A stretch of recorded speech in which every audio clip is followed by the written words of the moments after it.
For today's headlines, government eyes mass vaccination. 74 billion pesos illegal drugs seized under Duterte. Passengers jam ports on return exodus begins. More Bilibid persons deprived of liberty received parole. Bureau of Immigration foresees better 2022.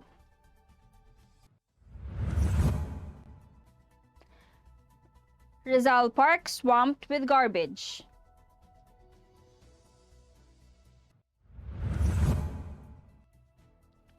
Roque urges more humanitarian aid to Dinagat and Siargao.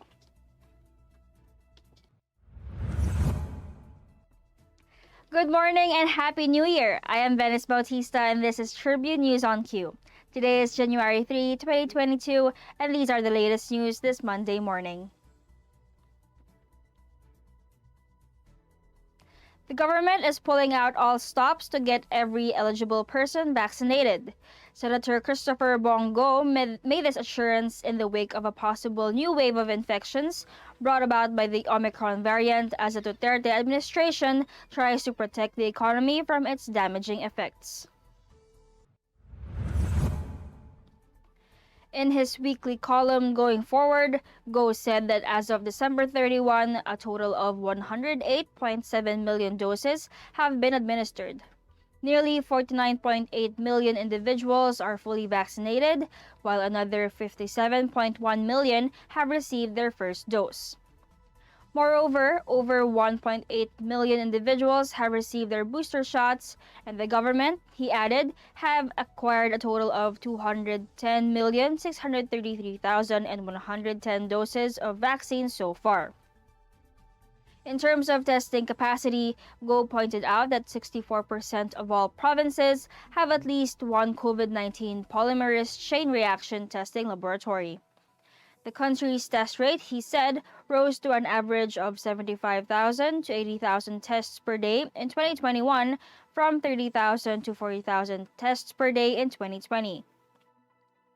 Moreover, the senator bared that the government has provided over 635.8 million pesos worth of sickness services for both severe and mild COVID-19 cases.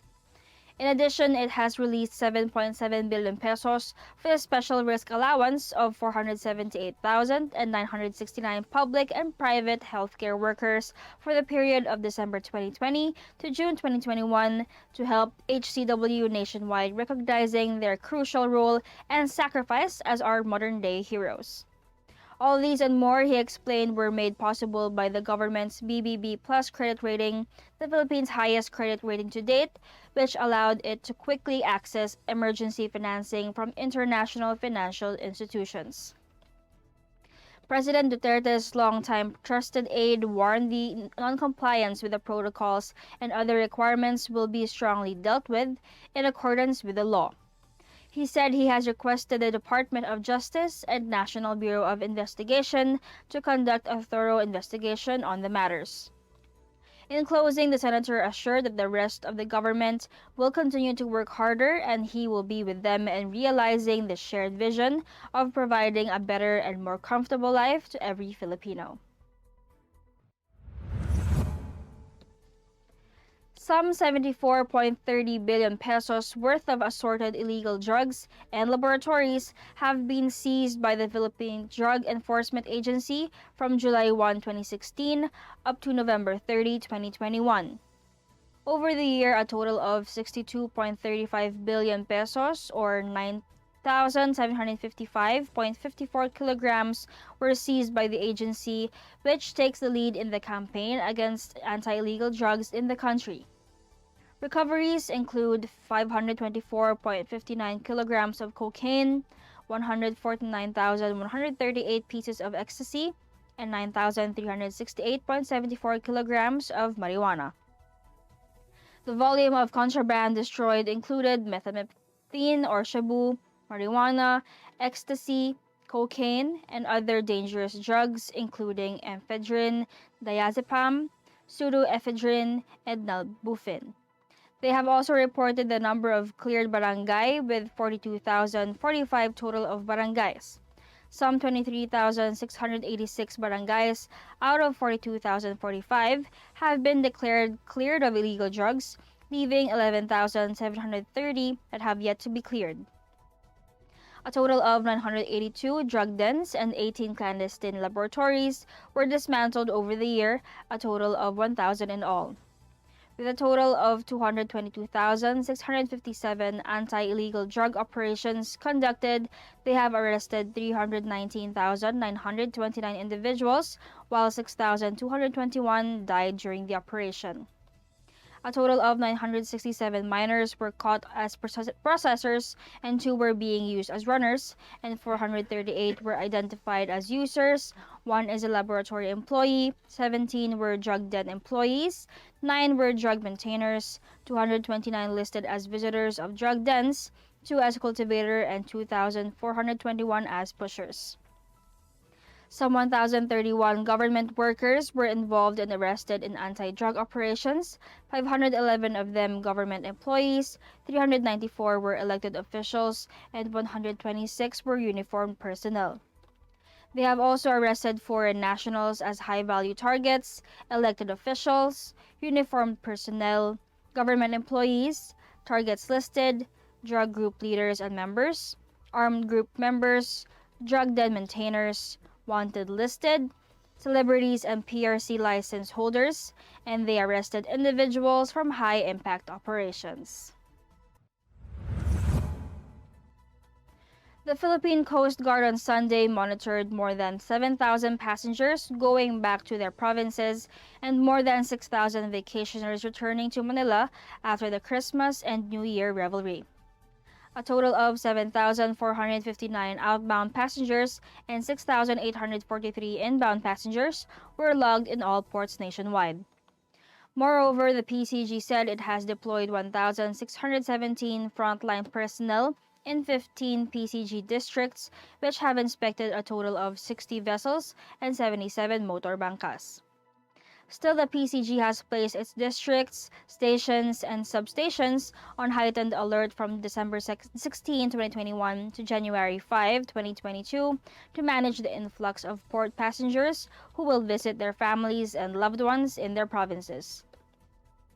The situation is almost the same at the Araneta Bus Center terminal, which was filled with passengers going back to neighboring provinces after celebrating the holiday season in Metro Manila.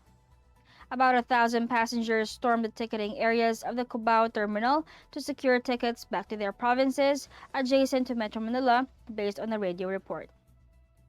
Tribune News on Key will be back after these short reminders. Botomoto Halalan 2022, the Daily Tribune special coverage. Si Harry Roque ang pinakamagaling na spokesman, kaya inggit sa kanya ang oposisyon. Tama lang na ipinaglaban ko ang balik trabaho para bumalik ang kita ng mga nagtatrabaho at naghahanap buhay. Hindi pwedeng magutom ang pamilya. Dapat lang po ingat buhay para sa hanap buhay. Basta trabaho, kita at hanap buhay ang nakataya. Nasa harap niyo po ako. Ibigay natin ang tudong suporta kay Harry. Mapalutong bahay man o sumptuous meal for special occasions, sagot na kayo ng tropang Kalanpag. Dahil atid sa inyo ng Daily Tribune ang fun and exciting cooking show na Kalanpag, manood at matuto kung paano lutuin ang mga favorite nyong recipes. Sabayan pa ng fun and inspiring na kwentuhan sa kusina. I-upgrade na rin natin ang mga nakasanayang traditional dish ng pamilya. Plus, healthy tipid tips na ibabahagi ng tropang Kalanpag. Matuto, mabusog at ma-good vibes dito lang sa Kalanpag tuwing Lunes, 10:30 AM sa Daily Tribune Facebook page at Tribune Now on YouTube. Mga katribu, tara na't makiisa at matuto sa mga public service programs hatid ng Kalingang Katribu. Tuwing Lunes, nandyan ang usapang business na magbibigay tips at inspirasyon sa mga aspiring entrepreneurs kasama sina Comfy Manalo at Vernon Velasco. Tuwing Miyerkules, usapang pangkalusugan naman ang tatalakayin ni Miss Cory Quirino sa Health and Wellness. At tuwing Biyernes naman, kung legal advice ang kailangan mo, Sagot ka na ng Legal Diaries kasama si Elmer Navarro Manuel at mga guest lawyers. Lahat ng niya mapapanood tuwing alas 3:30 ng hapon sa Daily Tribune Facebook page at Tribune Now on YouTube. Boto mo to, Halalan 2022, the Daily Tribune special coverage.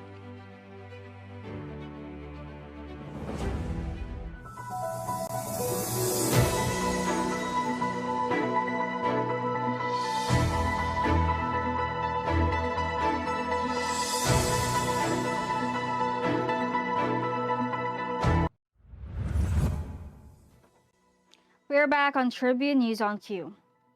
The Bureau of Corrections, or Bucor, has released on parole 28 persons deprived of liberty, or PDL, from the new Bilibid Prison's medium security camp as of December 31, 2021. The freed detainees were in addition to 40 other PDL who were released last October 9, 2021. Bucor said the PDL were released immediately due to the quick response of our personnel, particularly those who were working double shifts in the assessment and evaluation of PDL's documents. The Bureau provided transportation allowance to those who were released to enable them to travel to their respective hometowns, certificates of recommendation, and proof they had tested negative for the COVID-19 virus. Before their release, the PDL were told by Bucor officials that sometimes all they need in life is a second chance to meditate and direct our mistakes, because we are all just humans who make mistakes, but we all deserve to become better people if we are determined to change. The 40 NBP PDL who were previously released consisted of 29 individuals from its maximum security compound, while 11 others had already completed their jail terms. Immigration Commissioner Jaime Morente expressed hope for a better 2022 for international travel. Following the aggressive vaccination campaign of the government, he sees the recovery of the travel sector will come very soon. While the Omicron variant of COVID-19 and the devastation brought about by Typhoon Odette slowed down recovery, Morente said the Bureau of Immigration sees better numbers as compared to last year, as the number of international travelers on Christmas Eve and Christmas Day doubled in number compared to last year, despite the travel restrictions. Morente added he is hopeful that along with the rebound of international travel, the improvement of BI will continue. He shared that BI sees the new year as a new beginning, following the hiring of numerous new immigration officers who are expected to service the traveling public this year. 99 immigration officers who recently graduated from the Philippine Immigration Academy were deployed to man the country's borders in time for the holidays. Another batch of 195 immigration officers has their applications underway and is expected to be deployed by the first quarter of 2022. He stressed BI officers will continue their mandate to implement immigration laws on all arriving foreign travelers, as well as in protecting departing Filipinos against human trafficking and illegal recruitment. Former presidential spokesperson and senatorial aspirant Harry Roque recently led the distribution of relief goods from various donors to the Typhoon Odette ravaged communities in Dinagat province and Siargao, Siargao del Norte. The former palace official and his team delivered 7,600 food packs, 300 hygiene kits, and 500 gallons of 6-liter water to residents with the help of the Philippine Air Force, Philippine Navy, and local government officials of the provinces of Dinagat, Siargao del Norte, Agusan del Sur, and Butuan City. The senatorial aspirant also expressed his gratitude to private donors Artopian International, EA Nation, WTG Group, Marswin Trading, and an anonymous donor for contributing to their modest efforts to bring comfort as well as a semblance of Christmas spirit to our kababayans in the Dinagat and Siargao Islands. He is also grateful to our Air Force and Navy personnel who helped them distribute the rice, canned goods, and mineral water in the hardest hit areas. He also acknowledged the typhoon aid coordination among local officials in Dinagat Islands, Siargao del Norte, Agusan del Sur and Butuan, and assured Siargao del Norte Governor Francisco Tinio Matugas and Representative Jose Matugas II that the relief goods are already in Butuan and will be transported to Siargao Island. He also thanked Congressman Lawrence Fortune for helping them purchase and repack the rice and canned goods in Butuan City. Butuan has become a refuge for Typhoon Odette victims in the neighboring municipalities, Roque added, noting that the city has also emerged as the gateway for mobilizing relief goods to Dinagat and Siargao. Tribune News on Q will be back. Stay with us. Botomoto Halalan 2022, the Daily Tribune special coverage. Ngayong Lunes sa The Athletes Tribune Season 2. Pakinggan ang mga inspiring stories. Wala akong shooting, wala akong jump shot, wala akong 3 points. Pero dahil sa puso ko, sa hard work ko, kumukuha ako ng rebound, dumidepensa ako. So sa akin, binigay ko naman talaga ang natutunan ko about sa basketball. So Ma-motivate sa kwento ng tagumpay. makapasok din sa gilas sa tutulang. And sobrang saya dahil siyempre hindi yung pangalan mo na Mark Pingis ka o Jimmy Alapag ka, Randall Yucam ka. Ang dinadala kasi namin doon is yung pangalan sa harap. Abangan ang recently retired Philippine basketball star, 9-time PBA champion, 2-time PBA Finals MVP, at 2011 PBA All-Star Game MVP, Mark Pingis. January 3, Monday at 7 p.m. sa all-new season ng The Athletes Tribune.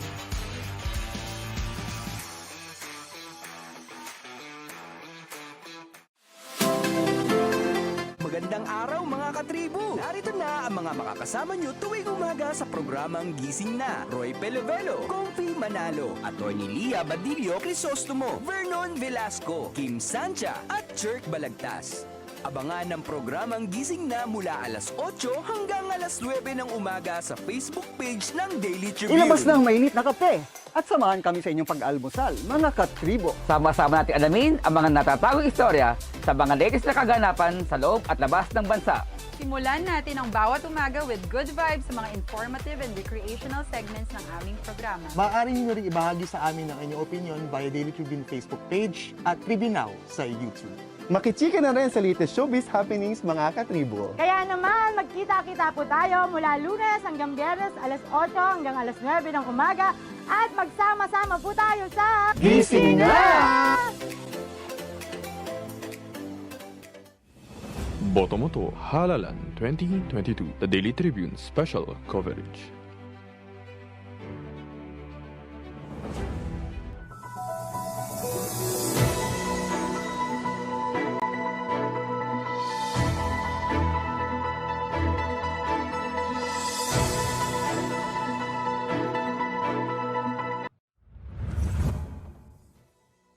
You're still watching Tribune News on Q.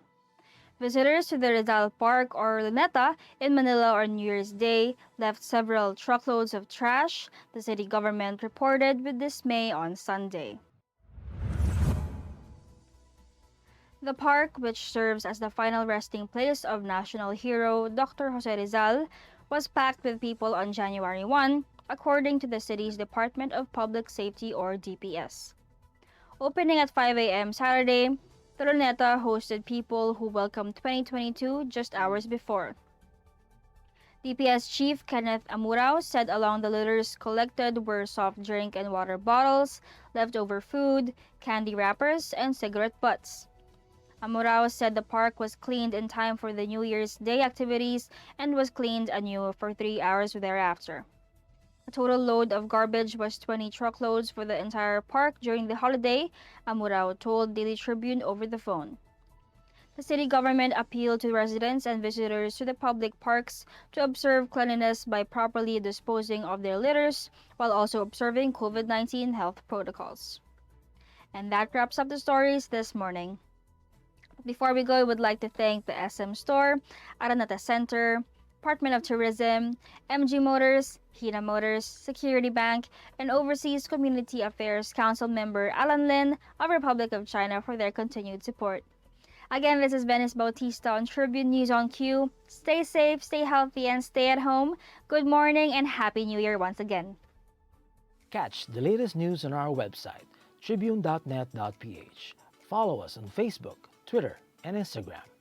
Subscribe to our YouTube channel, Tribune Now. Download the Daily Tribune app on Apple Store for iOS and Google Play for Android to get the latest and most comprehensive news online.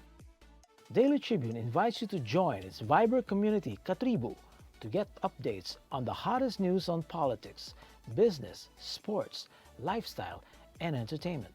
Emoticons of the Tribune mascot Tarsito are available on our community Viber.